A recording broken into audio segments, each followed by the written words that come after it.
Yes, wait a minute. What's going on in Nigeria right now in the political sphere? It's like something very new is going on. And I want everybody to pay attention to the historical, political maneuvering that is going on in our electoral process.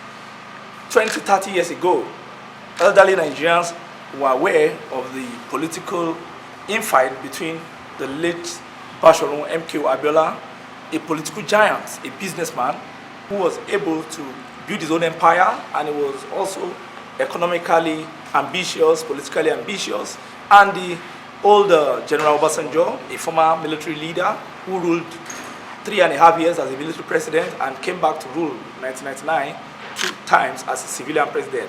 All of us are very familiar with the old war of these two political personalities who are also coincidentally from the same state, in the state in southwestern Nigeria. Right now, we are in the election year of 2019, and history is like playing itself back when we have General Obasanjo endorsing his own Vice President Atiku Abubakar, who happened to be a runmate with Mr. Abiola in 1993 election. Now, what is the big story? What is the big irony that we are looking at in this whole game? The irony is that for the first time, Abiola family are now saying we are endorsing General Muhammadu Buhari.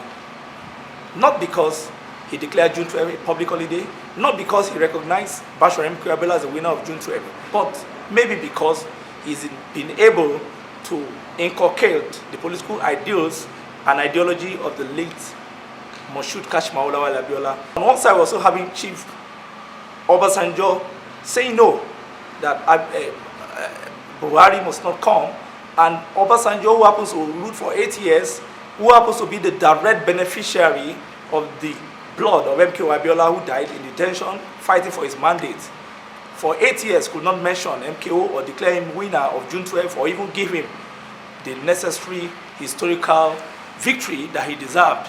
But look at it now, a Fulani man, Buhari, came and declared just towards the end of 2018 that MKO Abiola was a true hero and that June 12 is the preferred political holiday. Today, after several days of chasing, several weeks of chasing, we are lucky to meet one of the scions of the MKO Abiola dynasty, somebody who has been in the news in recent times, though very, very hard to get, but thank God we are meeting him. The man, the polyglot, the businessman, the politician, the strategist, in his name, Mr. Jamiu Abiodun Abiola, who happens to be, or let me say, historically now, is one of the campaign managers of the Buhari campaign organization. We are here in the heart of Ikeja to meet him, and in a few hours you will hear why and what is it all about, especially this rivalry, and why is Abiola supporting Buhari and Obasanjo denouncing Buhari and supporting Atiku.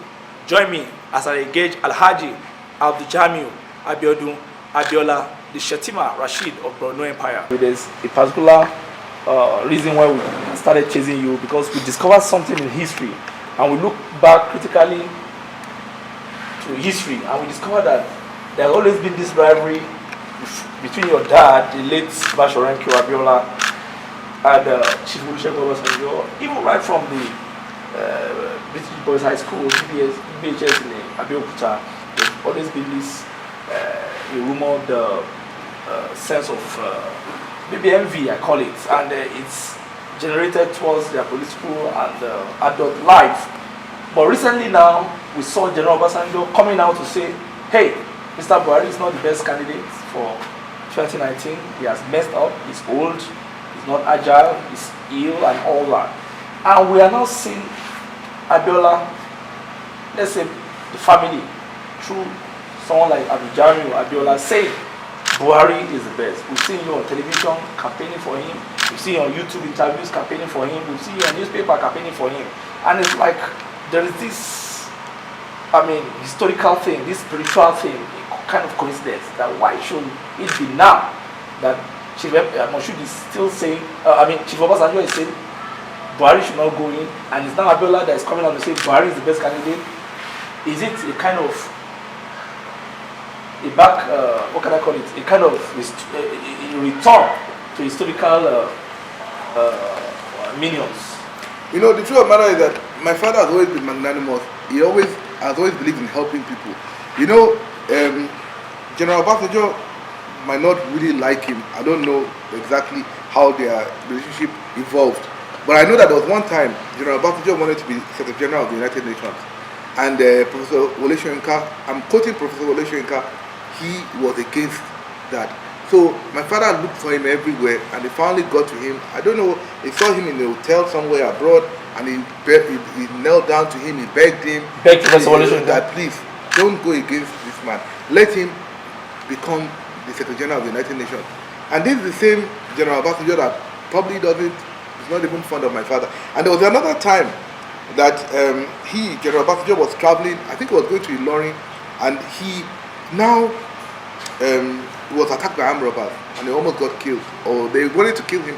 So my father called the Nigerian ambassador then in Germany and asked him to look for a bulletproof car for him. And when the ambassador asked him why, he said, can you imagine it, they would have killed General Obasanjo if, you know, so he wanted to get a bulletproof Mercedes-Benz for him. So my father to just save him. To save him, so that next time he wanted to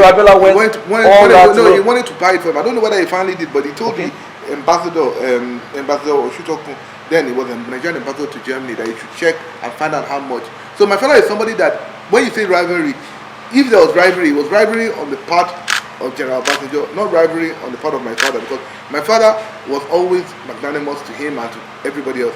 The only thing that shocked my father was immediately after he won the election and the election was cancelled, General Obasanjo was in South Africa then, and he now said Chief Abiola is not the Messiah. So we were all surprised that somebody that this man has been so kind to could just attack him like that. And of course, we all know what happened. I also learned there was a time that it was your uncle that told me this, Alhaji Abiola, said there was a time that your father also gave the general almost 3 million for something like that. Why do you think this rivalry is so strong? What's the problem really? Why is it against your dad? And is it because of what? Is it because of women, or because of knowledge, or what is the problem? Because I find it so very, I find it difficult to understand, and I keep asking myself, and a lot of Nigerians are also asking themselves that, is there any historical warfare between the two? Maybe they fought over one prized item or the other in the past. What is the real problem?